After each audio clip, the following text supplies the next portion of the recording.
Entonces, para Heidegger, desde Platón y Aristóteles, la filosofía olvida la pregunta por el ser, ni más ni menos. O sea, la filosofía, digamos, lo que podemos considerar filosofía puede haber surgido como el siglo VI antes de Cristo, estamos hablando del siglo IV. Quiero decir que después de 200 años de filosofía, hasta ahora, que han pasado 2500, no sé cuánto, la filosofía se ha olvidado del ser. Habría que ver qué quiere decir Heidegger con esto. Lo voy a dejar simplemente planteado. Entonces, la cuestión fundamental que plantea Heidegger es la pregunta por el sentido. Lo vamos a dejar ahí, esto, y vamos a ir avanzando un poquito y a ver si en esta reunión podemos aclarar algo. Yo tengo un libro precisamente, ese libro que se llama Fundamentos de Filosofía, la pregunta por el sentido. Es un libro bastante compendio de cosas que he hecho últimamente. Precisamente le he puesto, por un lado, Fundamentos de Filosofía, ¿no? Es un título como clásico. Antes las obras así donde trataban un poco, intentaban presentar la filosofía a la gente, normalmente en el ámbito académico, o se llamaban Introducción a la Filosofía o se llamaban Fundamentos de Filosofía. Entonces yo le he puesto Fundamentos de Filosofía porque considero que esa obra pone unas bases para fundamentar la filosofía. Pero al mismo tiempo le puse un subtítulo que es la pregunta por el sentido. Y entonces, es precisamente porque tiene los dos enfoques. Por un lado, se van planteando una serie de bases de la filosofía, pero por otro lado siempre hay un hilo conductor en esta obra, que es la pregunta por el sentido, que es la pregunta fundamental de la filosofía, pero también es la pregunta central del ser humano, nuestro. Me gustaría que subrayáramos esto, aparte de que podamos entender algo de Heidegger, pero entenderlo para nosotros ya desde ahora, ¿no? A ver, ¿quién de nosotros no se ha planteado esta cuestión, la cuestión del sentido, ¿no? La pregunta, una de las expresiones más normales, y la hemos oído muchas veces y le hemos dicho nosotros, ¿qué sentido tiene todo esto? Bueno, esto es la pregunta por el sentido. La pregunta por el sentido no aparece con este pensador que se pone así, ¿cuál es el sentido de la vida? ¿Cuál es el sentido de mi vida? ¿Cuál es el sentido de todo? No, es ¿qué sentido tiene todo esto? Esto no tiene sentido, no tiene ningún sentido. De lo que hablábamos hace un rato, va a ser difícil encontrarle sentido a lo que estábamos hablando al inicio de esta reunión, ¿no? Es como el sinsentido. Marco también algunas cosas que ya hemos dicho. Por ejemplo, para un Schopenhauer, para un Nietzsche, para realmente, incluso para estos pensadores precursores del existencialismo del siglo XX y también para Jean-Paul Sartre, la vida no tiene un sentido prefigurado. El tema es que, por un lado, el ser humano busca el sentido, pero tiene que partir de la base que el dador y creador de sentido es el propio ser humano. Hay como nosotros somos buscadores de sentido, pero no de un sentido que ya está y que debemos encontrar porque está enterrado o porque está oculto, sino es un sentido que cuando buscamos el sentido, más lo que tenemos que hacer es dar sentido, crear sentido. Por eso yo digo por ahí, lo he dicho muchas veces, y a mí me gusta decir las cosas muchas veces para que queden claras, que si me preguntaran a mí qué sentido tiene mi vida, es que el sentido que yo he encontrado en la vida precisamente es que soy un buscador de sentido, ¿no? Y mientras busco sentido voy creando sentido. Yo he hecho muchas veces la metáfora, caminantes no hay camino, ¿no? Se hace camino al andar. Entonces no es que exista un camino, el camino es precisamente, se hace al caminarlo. Y al echar la vista atrás, dice el poema de Machado, vemos la senda que nunca volveremos a pisar, ¿no? Se ha de volver a pisar. Entonces, el sentido se va dando en la medida que nosotros buscamos sentido. El sentido se consigue creando sentido, pero sobre todo viviendo con sentido. ¿Y qué significa vivir con sentido? Pues ser buscadores de sentido. O sea, no conformarnos con el absurdo, no conformarnos con no sé, porque incluso la búsqueda de sentido nos lleva a a una cierta esperanza, ¿no? Pero partiendo de la base también que ese sentido somos nosotros. No es un sentido que existió, que alguien lo creó, no hay un determinismo del sentido, no está enterrado, no tenemos que intentar sacarlo, desvelarlo, ¿no? Lo creamos cuando lo buscamos.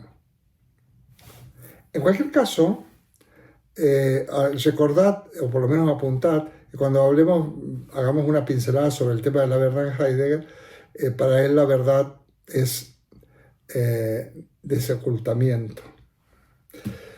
Aletheia, ahí viene el nombre Alicia, que siempre ya lo he dicho también. Bueno, vamos a dejarlo ahí. Muy bien. En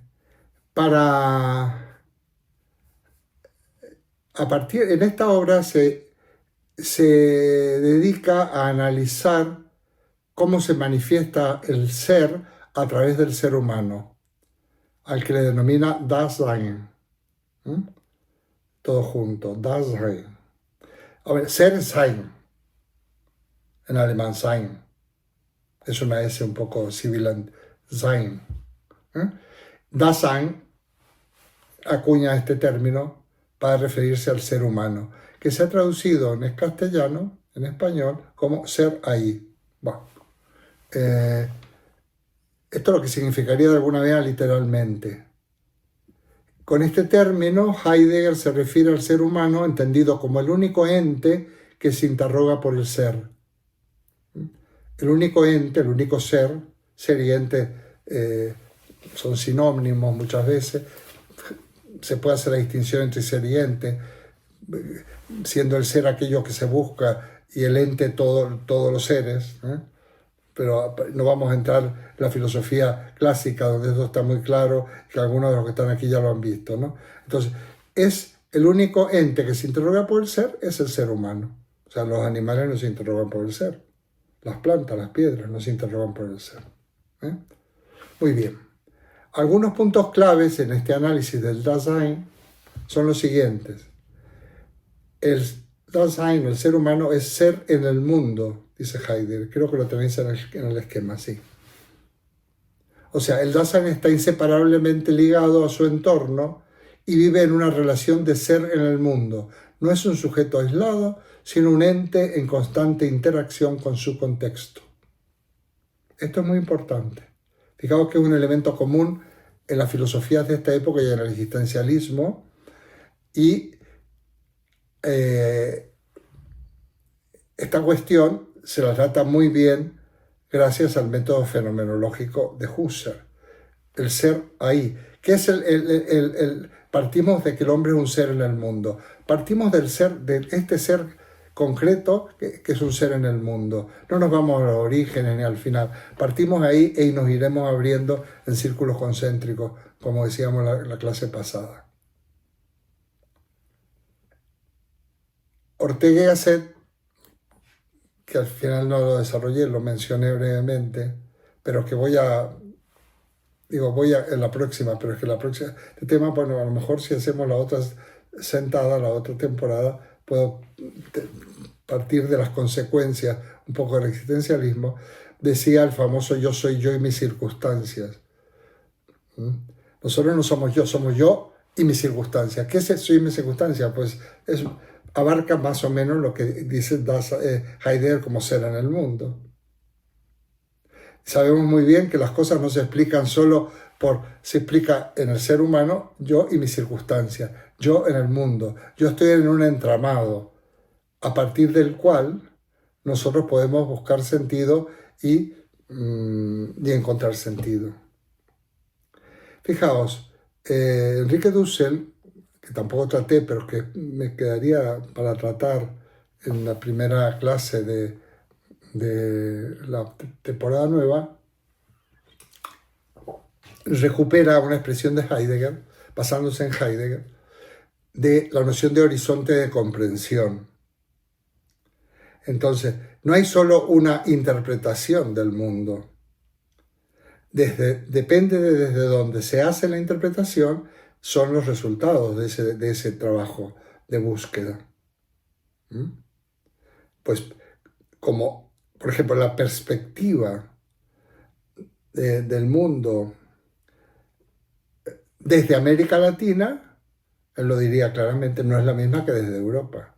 Ni hay que hablar ya de Oriente, Lejano Oriente, ni hay que hablar del África, del África negra, del África subsahariana, ni hay que hablar de estas cosas. Entonces, nuestra perspectiva, nuestro horizonte de comprensión viene determinado por nuestra situación en el mundo, nuestro ser en el mundo, nuestro yo, la circunstancia en la que yo reflexiono y pienso, ¿no?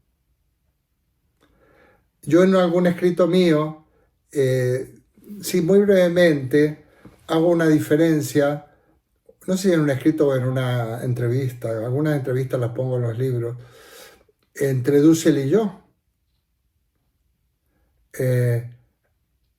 Dussel es un prócer, yo no soy un prócer, pero ambos somos de la misma tierra, ambos nos conocimos, tuvimos una amistad y ambos nos abandonamos la Argentina por los mismos motivos. Hasta ahí. Ambos tomamos en el inicio de la filosofía de la liberación. Él va a México y yo vengo a Europa y termino en España. Bueno, las diferencias que puede haber entre Dussel y yo son precisamente que él piensa y filosofa desde México, que es el corazón de América Latina, es más corazón de América Latina que Argentina.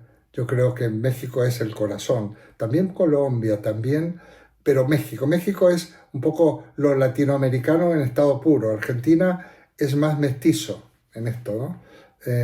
No es demasiado latinoamericano, por más que a veces haya gauchos y que canten que son de origen árabe o judío.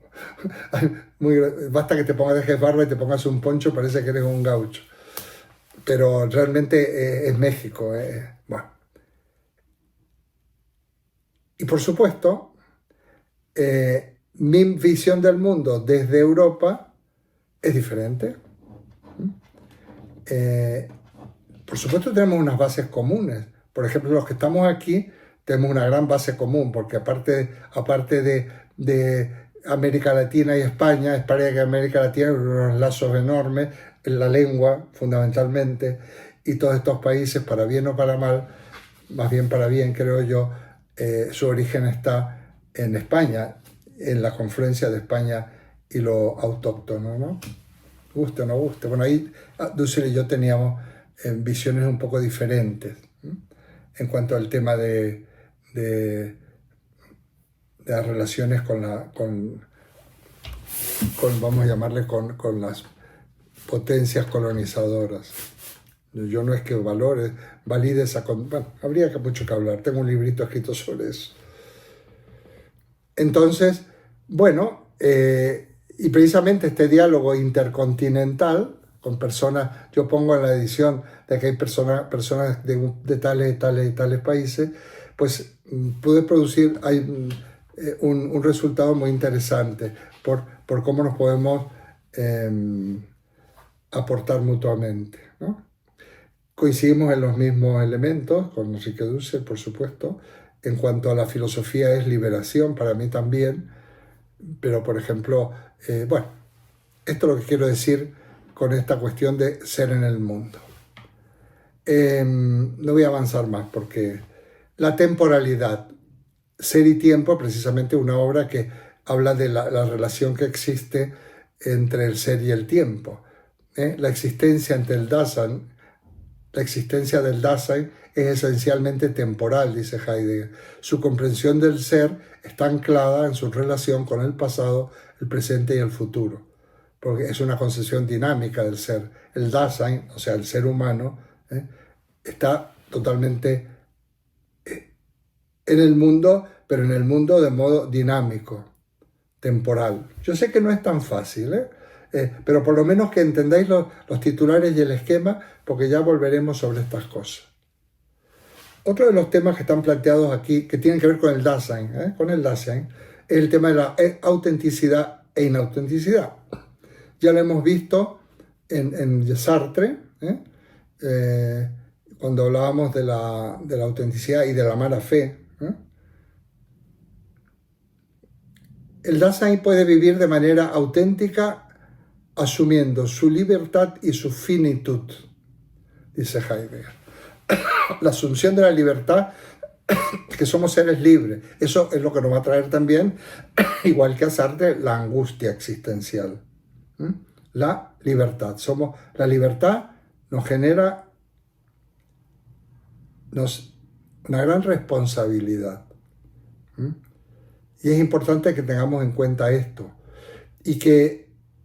Y en ese eje, libertad y responsabilidad y finitud, se desarrollaría la existencia auténtica. Es muy importante tomar conciencia de la finitud. Más abajo en el esquema tenéis la expresión somos un ser para la muerte.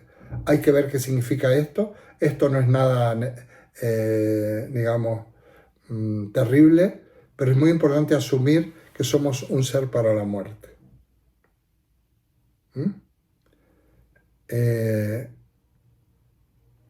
Y la existencia inauténtica nos perdemos en las expectativas y normas de la masa o el sé. El sé es el man, das man. Es una expresión que quiere decir sé en castellano. La hemos adjetivado, pero le hemos puesto el artículo, das man. Das es neutro, bueno. El sé. El sé es, se piensa como se piensa, hablamos como se habla, vestimos como se viste. Es, bueno, las modas, las creencias, las habladurías, las ocurrencias, lo que decía Ortega le llamaba las creencias, ¿no? Y la filosofía para Ortega se trataba, la tarea del filósofo, de todo ser humano, es convertir a las creencias en ideas. Qué difícil, ¿no? Cuando hacemos análisis políticos, donde estamos muy implicados, qué difícil es moverse, ya no solo de manera visceral, sino que moverse por creencias. Pero lo que se trata es que esas creencias se conviertan en ideas. Es interesante, voy a ser rápido en esto, cuando Cristina en Argentina, la primera impresión que da, la primera noticia que gana la ultraderecha en España. Claro, es una noticia que interesaba que ganara la ultraderecha en las elecciones alemanas, porque las homologaban a la de esta especie de horda libertaria argentina, ¿no? Entonces, pero no es verdad. E incluso pone nuestra amiga Marilú, preocupante triunfo de la derecha. Sí, es un preocupante triunfo del avance de la derecha. Pero los sistemas políticos europeos, ahí somos muy diferentes, El sistema político en Europa y los de América Latina son muy diferentes, y si no entendemos esto casi no podemos hacer comparaciones. Lo importante es que la derecha, vamos a llamarle normal o civilizada, y la izquierda se pongan de acuerdo para unirse para que no gobierne la ultraderecha. Porque no son digamos, no son votaciones directas a primer ministro o a presidente, son votaciones de nuestros representantes. Entonces, los que votan a los presidentes son las cámaras de representantes, en España las Cortes, son los que votan al presidente. Entonces, ahora mismo hemos tenido la noticia que en Austria por fin se han puesto de acuerdo 3 partidos que son muy heterogéneos entre sí, pero no han dado paso a la ultraderecha, fascista, nazi, ¿no? Esto es muy importante, sí que es preocupante, pero de ahí decir, sacar pecho, hemos ganado, no hemos ganado por ahora, porque ha seguido triunfando el sentido común, que más o menos suele reunir en Europa, y que espero que siga reinando en Europa, porque realmente el presidente de Estados Unidos se lo quiere cargar, porque Europa es un gran contrapeso para ellos. Es un gran contrapeso. No de poderío militar ni económico, pero es un contrapeso. Entonces, bueno, eso quiere decir, ¿no?, que hablando de eso, que no, y las creencias se establecen precisamente las primeras mentiras que se publican. Luego alguien más o menos instruido o que lee más, u otro periodista, o en un debate sale que era mentira. Pero el común de la masa, que lo pongo la masa nosotros no lo tenéis en el libro, me parece, en lo que decía la rebelión de las masas, que decía Ortega, de la gente, no sé, yo diría hasta del populacho, de alguna manera, indiferenciado, aquellos que los líderes demagogos instrumentalizan a su favor, pues se guían por eso. Una vez que han dicho, ganó la derecha en España, vamos por buen camino, o que dicen que Milei es un líder admirado en todo el mundo, pues de Milei solo se habla para destacar un disparate, no habla nadie de Milei. La Argentina no figura en las noticias internacionales, no existe. No, por más que nos empeñemos, no existe, se habla muy poco, a no ser algún disparate que haga Milei o si regala una motosierra. Muy bien. La angustia. La experiencia de la angustia es crucial porque confronta el Dasein con la nada y lo lleva a reflexionar sobre su finitud y libertad. En la angustia es precisamente que nos enfrentamos a la nada. La nada, que sería la ausencia de sentido, pero a la nada se la conculca precisamente construyendo sentido. Somos un ser para la muerte. Somos finitos y su comprensión del ser está marcada por la conciencia de la muerte como su posibilidad más radical. Lo único seguro que tenemos es que nos vamos a morir. Entonces, tanto las sociedades como los individuos, yo creo que deben tener una relación con el concepto de la muerte o con la realidad de la muerte muy mejorada a la que tenemos ahora.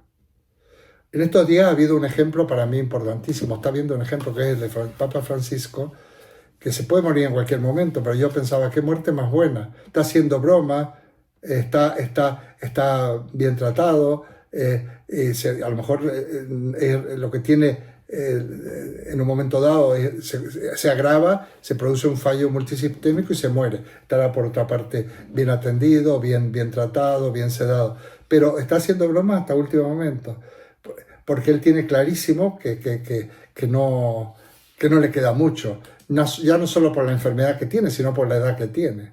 Ya lo hemos hablado de esto. Tiene que haber un mecanismo para que los seres humanos de una cierta edad no estemos desesperados. ¿Entiendes? Entonces, me acabo de enterar de una persona en mi entorno también que tiene otra nueva. Claro, es que a estas edades, las posibilidades, los que estamos vivos, de algo nos vamos a morir. Puede ser que nos moramos de golpe y de sorpresa, o que ya haya una muerte anunciada por algunas enfermedades o dolencias que tengamos. El médico nos puede contar algo de esto. Y es así. Pero yo siempre digo que la realidad de la muerte no es algo trágico. Es trágico porque no tiene remedio, es más bien dramático en todo caso, pero no tiene por qué ser desesperanzador. Entonces, esto es importante, como característica del Dasein, o sea, del ser humano.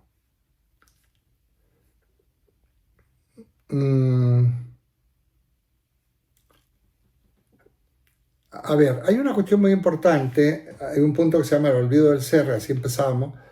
¿En qué consiste el olvido del ser? Fijaos, esto es interesante.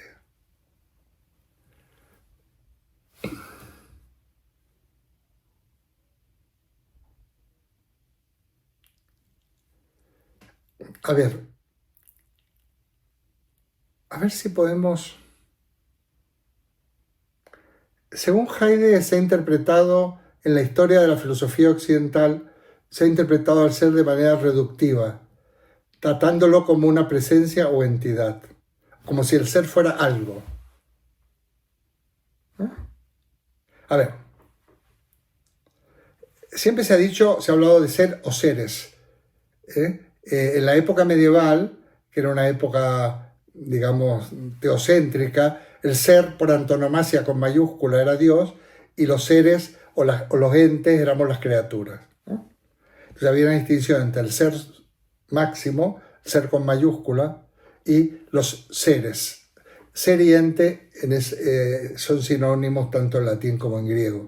Entonces, algunos análisis que yo he hecho, cuando hablábamos del ser en la época de los físicos presocráticos, se podría decir que se podía distinguir el ser como el conjunto de todo lo que es, como el universo, el cosmos, la physis, el ser, o los seres, pero no son incompatibles. Bueno, ninguna de las dos cosas las aceptaría Heidegger. En realidad, el ser, digamos, no es algo tangible, no es una cosa el ser. Entonces, si nosotros buscamos el ser como una cosa, hablamos del ser como una cosa, se nos escapa el ser. Y lo convertimos en recurso a disposición del ser humano. Se cosifica el ser y lo convertimos en algo el cual se llegó incluso a través del razonamiento. No. Yo voy a hacer una pequeña analogía, la dejamos para abril o mayo. Esto como decimos Dios, ¿no? El gran error, no, primero, Dios, el Dios frecuente, no existe. Porque no hay un ser que sea Dios. No hay un ser que sea Dios. El mismo asunto. Dios es un ser. No digamos nada con el Dios. Ya tenemos una imagen antropomórfica de aquel Dios y con barba blanca y cosas por el estilo, ¿no? Y viejo y tal. Sin embargo, lo divino no es una cosa. Y a lo divino no se llega a través de ningún tipo de conocimiento, mucho menos a través de una fe ciega. Ahí lo dejo, ¿eh? Entonces, la misma relación que hay entre ser y seres es la relación que puede haber entre Dios y lo divino o lo sagrado. Para mí es una herramienta muy importante para tratar este asunto. También hay herramientas muy interesantes relacionadas para tratar el tema de la muerte. Pero ya sería meternos en un curso no de tanta erudición filosófica, pero sí de mucha profundidad filosófica y sobre todo intentando apoyarnos en algunas lecturas filosóficas. No erudición, porque esto es imposible. Yo no soy erudito, llevo toda la vida estudiando filosofía y no sé nada casi, sé muy poquito. Y no es un ejercicio de falsa modestia. Si tuviéramos que lograr eso, no, pero sin embargo podríamos perfectamente enfrentarnos de una manera casi más descarnada con los problemas que la filosofía ha presentado siempre en primera persona y entraríamos en una reflexión filosófica en grupo de gran calado. Sería una maravilla. A veces se puede dar, se podría dar. Yo creo que esto se daba en los encuentros, en las reuniones que tenía Sócrates o Platón o Aristóteles con sus discípulos en la antena clásica, ¿no? No sé si se ha dado después, se ha dado muy poco, ¿eh? O los estoicos, los epicúreos. Muy bien. El punto que dice la técnica de la modernidad, en su obra posterior, hay una obra de Heidegger que se llama La pregunta por la técnica, analiza cómo la técnica moderna no es simplemente un conjunto de herramientas, sino una forma de relación con el ser que lo reduce a recursos explotables. O sea, la técnica moderna reduce todo a mercancía. Bueno, recursos explotables en el fondo sería mercancía, ¿eh? Ya veis cómo está resolviendo nuevamente el innombrable presidente aquel los problemas que hay en el mundo. Esto te cuesta tanto, me das tanto, o sea, todo se puede comprar y vender. No es simplemente un conjunto de herramientas, sino una forma de relación con el ser que reduce a recursos explotables. Propone en su lugar una forma más meditativa de habitar el mundo, basada en el respeto y el cuidado por lo que se desoculta. Habitar el mundo es una expresión que usa mucho. Ese ser en el mundo debe habitar el mundo. Habitar el mundo es habitarlo de una manera activa, fecunda. Y mira, utiliza la palabra respeto. Tanto Ortega se refiere mucho a la técnica, y el filósofo español Carlos París, que yo algunas veces he nombrado, muchas veces eclipsado de una manera consciente por la academia en España, porque uno de los pensadores más importantes del siglo XX español en filosofía, pero claro, digamos, su postura política y sus compromisos lo llevaban a que se apuntaba siempre a ser un perdedor. O sea, ser del Partido Comunista, no fue siempre del Partido Comunista, fue del Comité Central del Partido Comunista, es apuntarse a ser un perdedor. No vas a acatar poder nunca vas a conseguir nada, y además no vas a tener marketing, no vas a tener difusión como tienen otros contemporáneos suyos, que son, o sea, pongamos por ejemplo un Fernando Savater, que fue muy famoso y que prácticamente ha terminado recomendando el voto a Vox. O sea, los vemos, ¿no? Y ha estado en los mítines famosos aquí la foto de Colón, que me entiende Alejandro a lo que me refiero. Entonces, esta crítica a la técnica tiene un libro estupendo, Carlos París, y también Ortega. La técnica, que no es la tecnología, porque la tecnología es la técnica también. Cuando hablamos de técnica y tecnología, la tecnología es la versión actual de la técnica. Pero la técnica muchas veces cosifica y deshumaniza. Y no es que la técnica tiene que ver con los instrumentos de transformación y de fabricación y de muchas cosas. Pero si convertimos todo en instrumento, se convierte todo en mercancía. Bueno. El punto que se llama el giro en su pensamiento, Heidegger introduce este giro en su filosofía, se llama Kehre en alemán, que quiere decir giro, donde se aleja del análisis del Dasein para centrarse en una concepción más amplia del ser como desocultamiento. En lugar de preguntar cómo el ser se manifiesta para los seres humanos, explora cómo el ser se muestra y oculta por sí mismo en la historia. Aquí utiliza un lenguaje muy metafórico, porque ese ser que se aparece, desaparece, que se presenta, etc., hay que entrar en la metáfora. Pero lo importante es esta metáfora del desocultamiento. Para él la verdad es lo oculto de las cosas. Lo oculto no porque nadie lo haya ocultado, es, digamos que la verdad está oculta de alguna manera, vamos a llamarla, utilizando la expresión de otros pensadores, tras la apariencia. Y precisamente el Dasein, el ser humano, lo que tiene que es traspasar esa barrera de la apariencia para que las cosas muestren su ser más auténtico, ¿no? A ver, yo tengo ejemplos de la poesía, y puedo tener ejemplos hasta de las relaciones humanas, ¿no?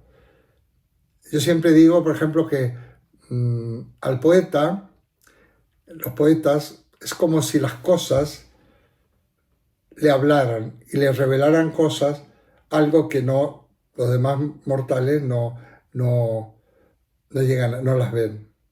Le puede hablar una flor, le puede hablar un atardecer, le puede hablar la muerte. El poeta entra en una relación especial con las cosas, con los seres, con lo que existe, y descubre cosas que no vemos nosotros. Sin ser poetas, yo muchas veces trataba de dar un ejemplo a mis alumnos hace muchos años, como si tú caminas por Madrid, haces el camino de toda la vida. En esa época yo caminaba por Madrid, trabajaba y vivía en zonas no tan periféricas como ahora, sino más en el centro. Y entonces pero siempre iba con la cabeza gacha, llegando al trabajo. Tal. Y entonces, si hiciéramos el ejercicio de salir un poco antes y mirar para arriba, con cuidado de no llevarte por delante las farolas, ¿no? Descubrirías otro Madrid, de unas cúpulas maravillosas, solamente dirigiendo la mirada a donde debes dirigirla. Por eso que muchas veces, para descubrir lo desoculto, hay que dirigir la mirada. Es muy importante. Entonces, la labor del maestro en filosofía de un Sócrates es llamar la atención o señalar, enseñar en el sentido de señalar, para que el discípulo o el interlocutor dirijan la mirada y a ver qué ven. No le dicen lo que ven, no les dicen lo que tienen que ver, sino a ver qué veis. Si vais a una expresión, yo a mí me costó mucho el tema del arte, porque como no estudié en la secundaria, estudiaba cosas muy rídiculas como biografías de pintores o de músicos, pero cuando vas con un guía a un museo, que se llama el Thyssen-Bornemisza o a cualquiera de un museo que a mí me gusta mucho, y de repente el guía no se dedica a describir, te dice, bueno, a ver qué veis, y a veces puedes tener media hora en un solo cuadro.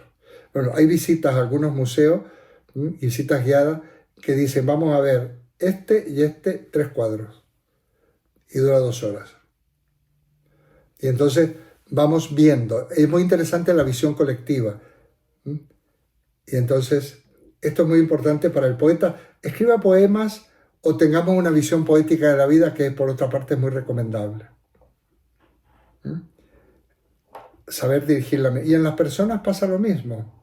A ver, si nosotros, la gente con la que convivimos, nos ha pasado muchas veces que o bien ya las interpretamos a partir de un cliché que nos han dado. No, mira, este es un caradura, o cuidado con este porque es tramposo.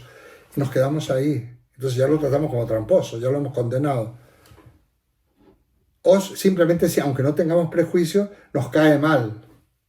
Muchas veces nos perdemos de conocer a las personas estupendas porque no hemos sido capaces de pasar la barrera de las apariencias. Hay muchas personas que son tímidas, parecen antipáticas, y que si tú logras entrar, cumplen unas personas maravillosas. Entonces, también puede pasar a la inversa, ¿no? Pero entonces es muy importante superar la barrera de las apariencias. Y esto implica también saber detenernos en aquello que nos llama la atención. Yo lo uso mucho en la relación con las personas humanas, con las personas. De repente, si algo me llama la atención, soy incapaz de no detenerme y de no, a ver por qué me ha llamado la atención, descubrir ese destello. Pero si estamos totalmente distraídos todo el tiempo, o bien jugando, o bien especulando, o bien trabajando sin levantar la cabeza, o bien sabe qué, nunca vamos a descubrir estos signos en nuestro camino.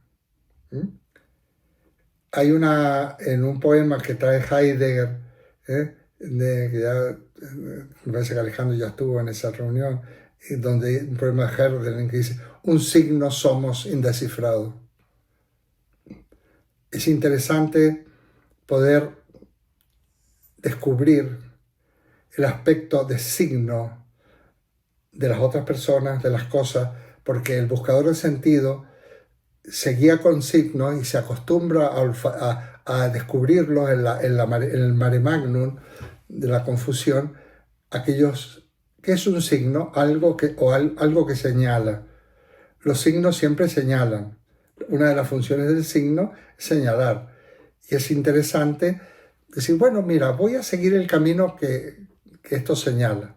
Parece que estamos entrando en un mundo de lo místico, pero lo que pasa es que para referirte a estas cuestiones de las que normalmente no se puede hablar, diría Wittgenstein, no hay más remedio que entrar casi en lo místico. Y en lo místico es el lenguaje metafórico, el lenguaje de la poesía, el lenguaje de la literatura, etc. Esta expresión me encanta. El lenguaje es la casa del ser. Esto me gusta mucho. Nuevamente entramos en la metáfora. Yo recomiendo entrar en el Heidegger poeta, el Heidegger. Fijaos que siempre los otros filósofos de otras corrientes lo han despreciado. Dicho, esto no es un filósofo, es un poeta. Como si, pues ya quisiera yo ser un poeta.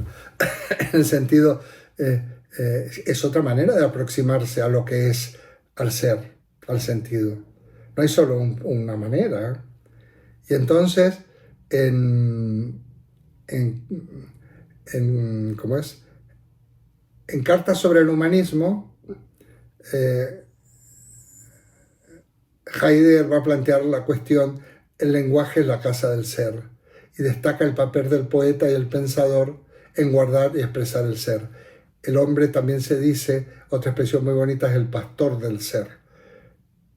Y hay otra expresión que me gusta mucho, digo para que si queréis darle vueltas y hasta podéis escribir algo al respecto, lo que os suene. Fijaos, el lenguaje es la casa del ser, una cosa para darle vuelta. El hombre es el pastor del ser.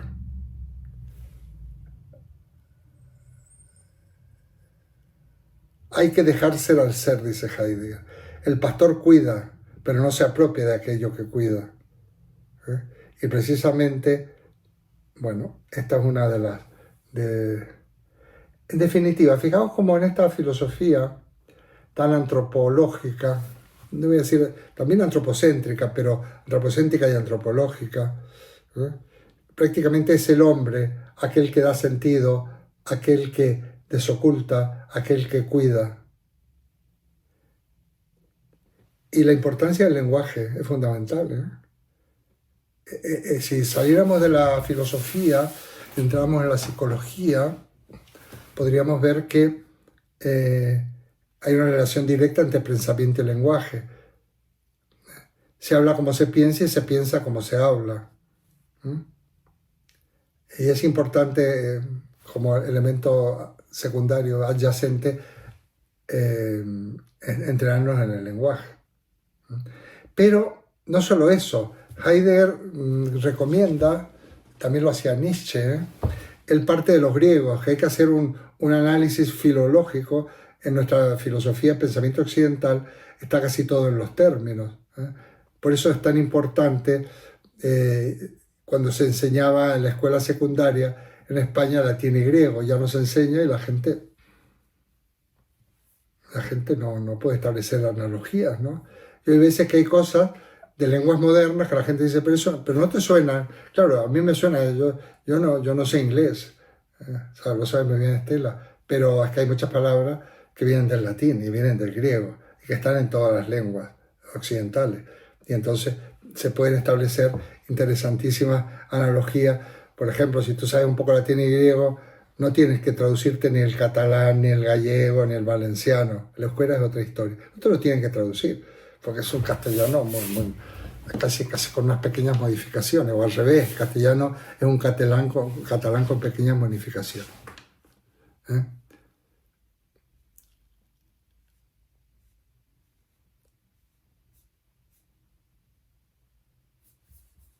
Bueno, hay una cuestión, ¿qué hora es? 18:30. Bueno, hago un pequeño alto. Yo tengo algo más que decir, pero como sé que el amigo Alejandro se tiene que ir, hago un pequeño alto por si queréis preguntar algo, hacer alguna reflexión, protestar porque no habéis entendido nada. Es vuestro turno.